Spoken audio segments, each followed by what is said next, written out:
Hello. When I was assigned to speak on the mentor with the biggest impact on my life, my thoughts began to wander in all directions.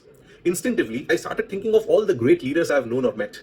My school teachers, my principal, my first job manager, even Mahendra Singh Dhoni crossed my mind. I was undecided for a really long time. It was only last Wednesday when my mother, who herself was a teacher for 15 years and the first female learning member in my family, guided me to select a personality who would rather stand out from others. In her words, it would make my speech distinctive. Last Friday, with a lot of guests coming over, she held me up again, this time near the kitchen. She motivated me to finish this assignment well before time so as to not feel the end minute pressure. All this while making herself round luchis for a screaming family on the table next door. A great meal and a good night's sleep later, I still was undecided. Trust me, it's not that I don't have mentors in my life, then how could I be struggling to find words to identify that one? Seeing my emotions run wild, my mom was in action again. This time, however, her advice took me aback.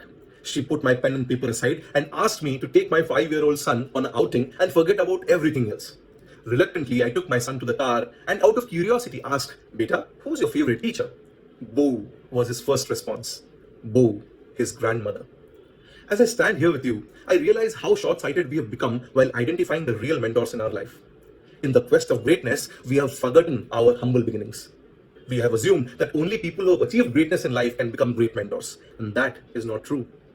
And hence, standing here, I realize that all the gratitude, all the motivation, all the emotional support that I needed to become successful in my career was not provided to me by someone who I have aspired to become a mentee of, but was rather provided by my single biggest support system, my best mentor, my mother.